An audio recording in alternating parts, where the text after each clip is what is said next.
So I'm a little bit late on this episode, but I do have a good excuse. I was chasing a chicken around my neighborhood. I do not own a chicken, but I was chasing one. Right now, the Mythic Shards Kickstarter has just finished, but I just want to cover after the end so I can cover all of the Mythic Shards and satisfy my craving to have a complete set of these out and about. What you need to know about After the End, it is post-apocalyptic. It has a bunch of crazy things going on with it, involving essentially all the gods and titans have died, and the earth is in this post-apocalyptic hellscape where people are trying to basically survive the antagonistic environment that is created from a world without these mythical creatures protecting them. Scions still exist, and they can still inherit stuff, but there's no visitation for them, for the heavens are empty. There are rules for origin, hero tier characters, as well as demigod and god tier characters. In the post-apocalyptic world, the world needs more than heroes. It needs gods. The race to Apotheosis is a competition no demigod can ignore, and its outright might doom the world, resurrect it, or create a new one. Its outcome might. I said that wrong. For inspirational media, we have stuff like Mad Max and Fury Road, The Stand, Swan Song, Ragnarok, the Fallout games, Borderlands, Dark Souls, Elden Ring, and Adventure Time. How all those work in your own personal opinion, I will leave up to you.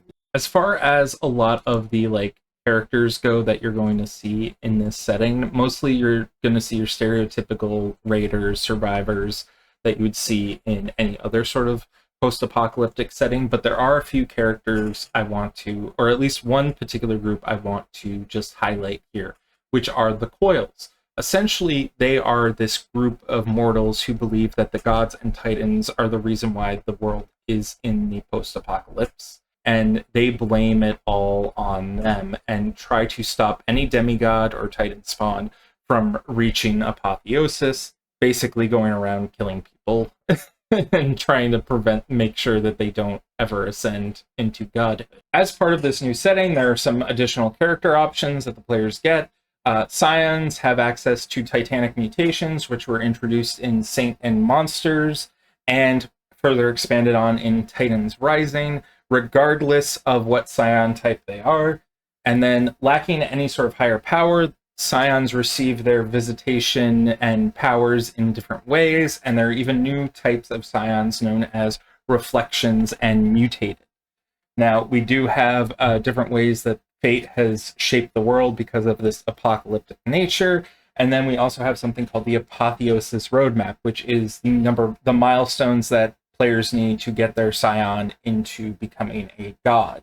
As part of this new setting, we have echoes of the gods, which are essentially the tattered remains of a god's mantles, callings, purviews, and titles that are essentially the way that the player characters, the Scions, get bestowed upon their abilities. They aren't showered with gifts and fortune and purpose. Instead, they are finding the corpse of a god or the remnants of one that is just flickering ever so closely out of existence to bestow its final vestiges of power to a new Scion, if possible. Now, there are a few types of Scions that are in the origin and hero tier that work a little bit differently. Born Scions are rare. Echoes find traces of themselves within Scion's ancestors, and fate sort of acts upon them. Fate is kind of the driving force with these new Scions. Created Scions are extremely rare. They are usually shaped by fate according to the Echo's ebb and flows as through part of the world. Chosen Scions are very rare, empowered by fate when they find a manifestation of an Echo's heritage in the world's ruins. Then you have incarnate Scions, which are common, incarnations that survived a god's demise and gained independence. Some might have survived even since the apocalypse, but their essence and identity imprint on the Echo even after death. Reflections are Scions who are essentially a manifestation of divine power made flesh. When a god died, this Scion is essentially a continuation of that god. It doesn't just have the vague memories of that god. They know that they were that god and remember everything that that god knew. Okay, so lastly, we do have the mutated Scions, which are Scions who were exposed to some sort of godlike power.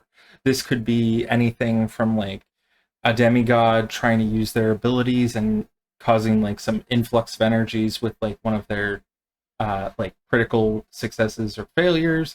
But in essence, the story guide is allowed to come up with any way that they want this to work.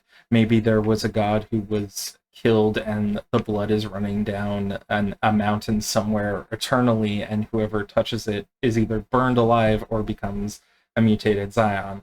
The thing that they call out is that people who are exposed to the same energies that mutated Scions are exposed to aren't guaranteed to become one of them. They can be very deadly and kill those who try to do so.